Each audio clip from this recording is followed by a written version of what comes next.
The silent strike, the Krindor Dominion had conquered 17 star systems in less than a decade. Their war fleets moved through the cosmos like iron locusts, stripping worlds of resources and subjugating every sentient species they encountered. Their commanders viewed conquest as inevitable, resistance as futile. When their deep space reconnaissance identified a small blue planet orbiting an unremarkable yellow star, they barely registered it as a threat. The inhabitants called it Earth, and according to Krindor intelligence, these humans had only recently achieved primitive spaceflight. They possessed no energy shields, no plasma weaponry, no faster-than-light combat vessels. They would fall within hours. Supreme Commander Vexthor stood aboard the flagship Crimson Talon, gazing through the observation deck at the approaching planet. His four eyes gleamed with anticipation, his chitinous armor reflecting the cold starlight.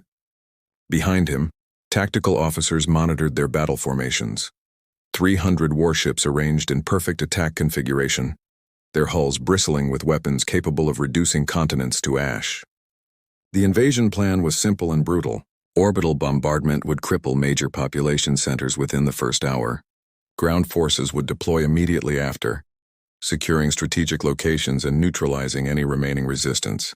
Within 3 planetary rotations, Earth would become another resource colony, its surviving inhabitants pressed into servitude.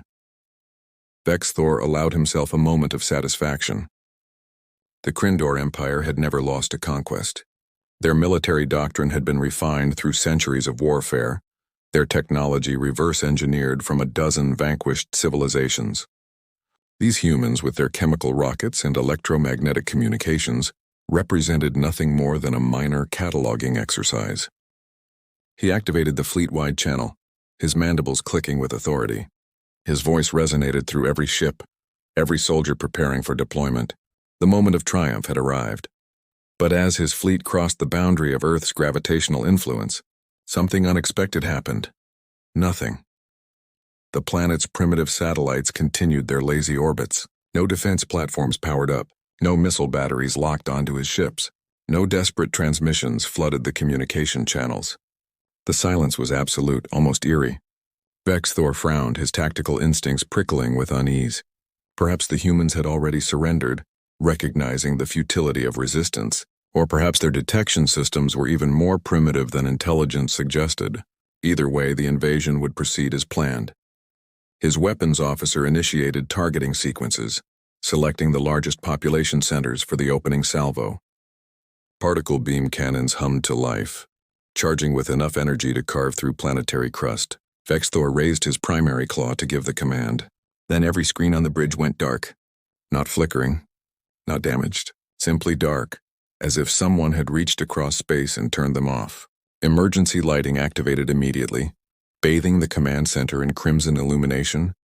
Officers shouted reports over one another, their voices rising in confusion. Navigation systems offline, weapons systems unresponsive, communication arrays dead, even backup systems refused to initialize. Vexthor felt the first genuine stirring of concern. Equipment failures were possible, but simultaneous cascade failures across hundreds of independent systems defied probability. He ordered his technical staff to run diagnostics, to restore functionality through manual override protocols. Before they could comply, the main view screen flickered back to life. A human face appeared, projected with perfect clarity.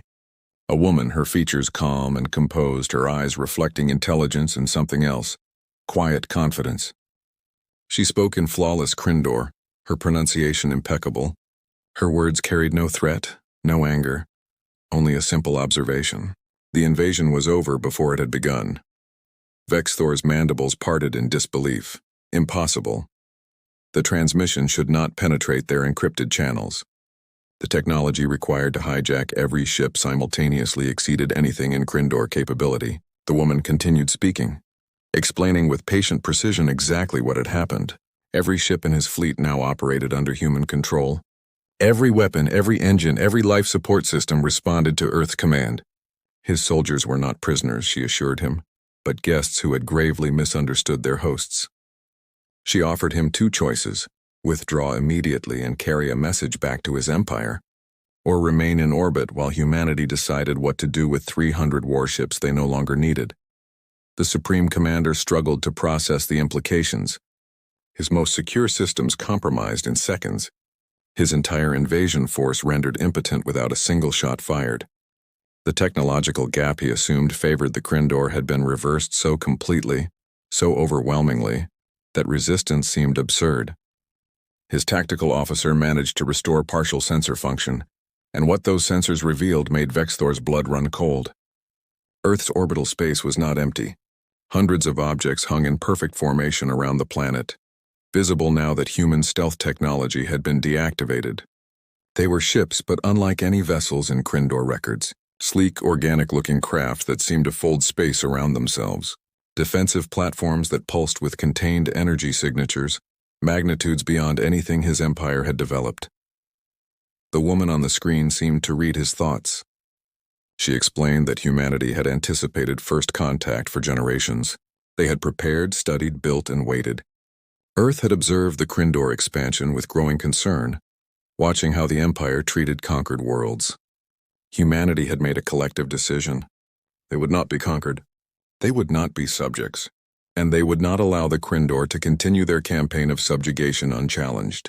The technology surrounding his fleet represented only a fraction of what humanity had achieved in secret, hidden behind a carefully maintained facade of primitive development.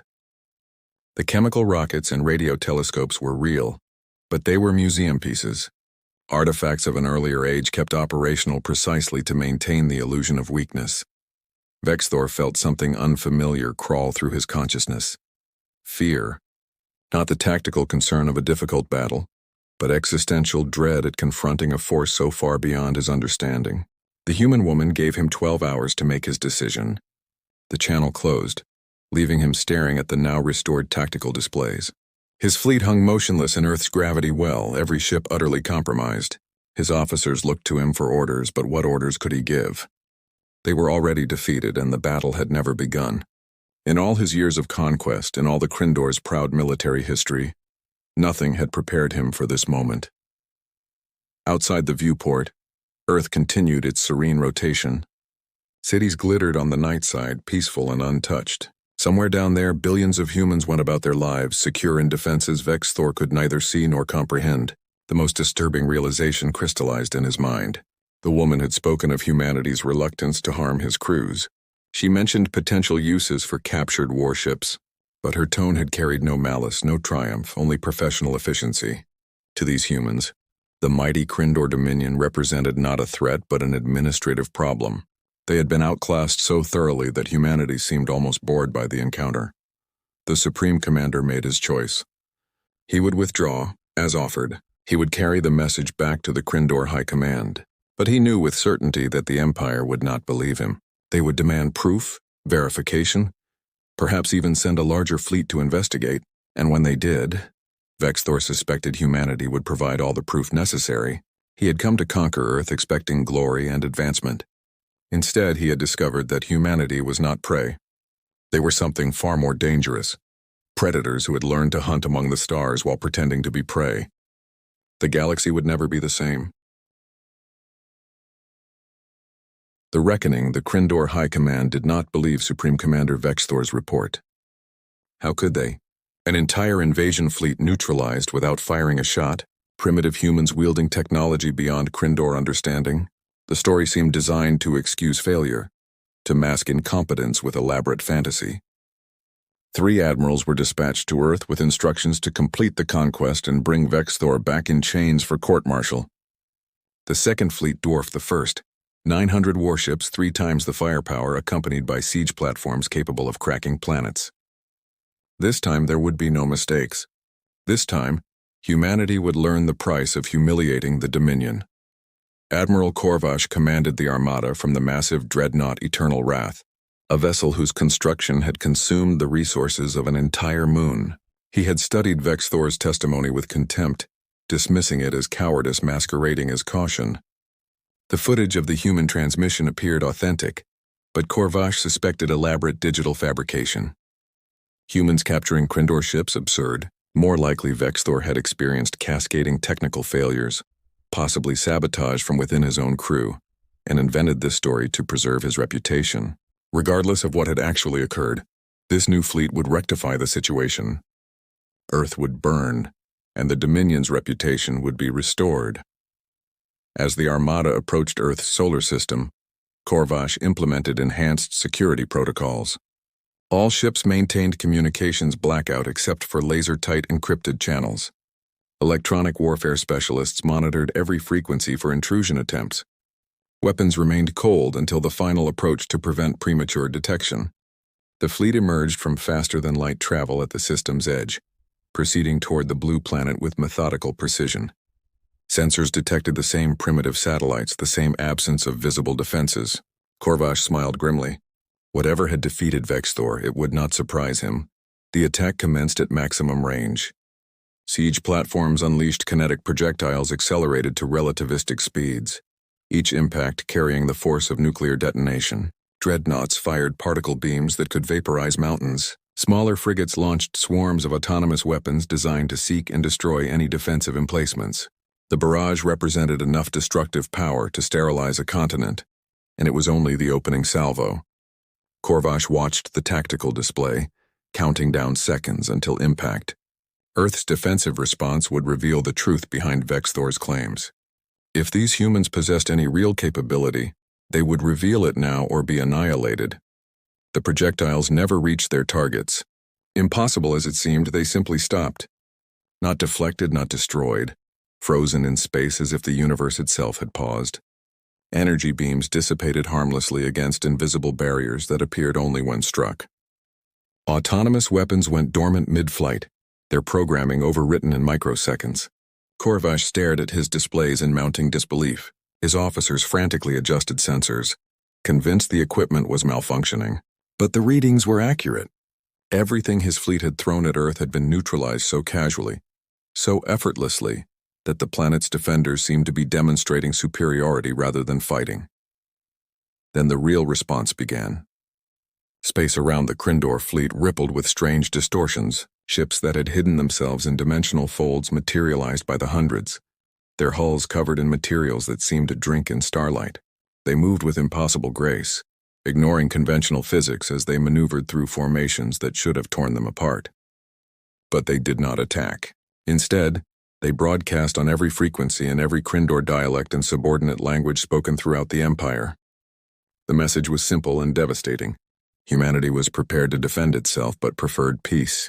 The Krindor Dominion could withdraw now, or humanity would demonstrate exactly how vast the technological gap had become. Corvash, furious and humiliated, ordered his fleet to engage.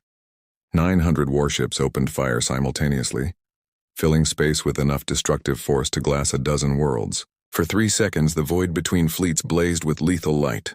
Then something extraordinary happened. The human ships did not return fire with weapons.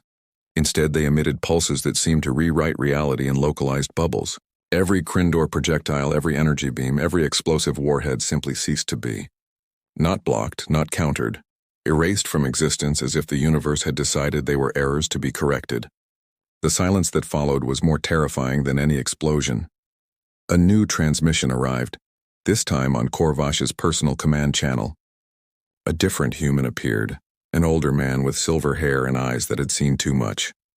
He spoke without preamble, his voice carrying the weight of someone who had tried patience and found it exhausted. He explained that humanity had originally intended only to defend Earth and establish boundaries. But the Dominion's second attack had forced a different conversation. Humanity would no longer wait for the Krindor to learn wisdom. They would teach it. In the next 72 hours, human vessels would visit every Krindor colony, every conquered world, every military installation throughout the Empire. They would not attack, but they would be seen, and they would deliver a message. The message was already written, the man explained, uploaded to the Eternal Wrath's core systems 30 seconds ago. Corvash's technical officers confirmed the intrusion with rising panic. Humanity had not just penetrated their security. They had left detailed schematics showing exactly how they had done it, and instructions for how to prevent future breaches. It was a demonstration of superiority so complete that resistance seemed childish. The uploaded message contained no threats, no demands for tribute. Instead, it offered knowledge. Scientific principles humanity had discovered. medical technologies that could extend life and cure diseases ravaging Krindor worlds, agricultural techniques that would end food scarcity across the Empire. All freely given, with only one requirement. The Krindor Dominion would cease its campaigns of conquest. Subjugated worlds would be released to self-governance. The Empire could retain its territory and culture, but it would join the broader galactic community as a partner, rather than a predator. Humanity had no interest in replacing one empire with another. They sought something unprecedented, a coalition of equals, species working together rather than grinding each other into submission. The proposal seemed naive to Corvash, impossible to implement. Empires did not simply abandon conquest. Power was not surrendered voluntarily, yet as he reviewed the technical gifts humanity offered, he realized the true genius of their strategy. The knowledge they provided was real, verifiable, and revolutionary, but it was also deliberately incomplete. Medical breakthroughs came with clear notation of more advanced techniques humanity had chosen not to share. Agricultural methods referenced biological principles that the Krindor had never considered. Every gift came with the implicit message: this is what we give freely. Imagine what we withhold. Imagine what we could do if forced to become enemies rather than allies. The carrot and the stick, presented with perfect diplomatic precision. Humanity was offering the Dominion a choice between partnership and irrelevance. Join the galactic community or be left behind as other species accepted humanity's extended hand. Corvash sat in his command chair, surrounded by officers awaiting orders that would not come. His entire fleet hung helpless in space, outclassed so completely that attacking would be suicide. The human vessels maintained their positions, neither threatening nor retreating, waiting.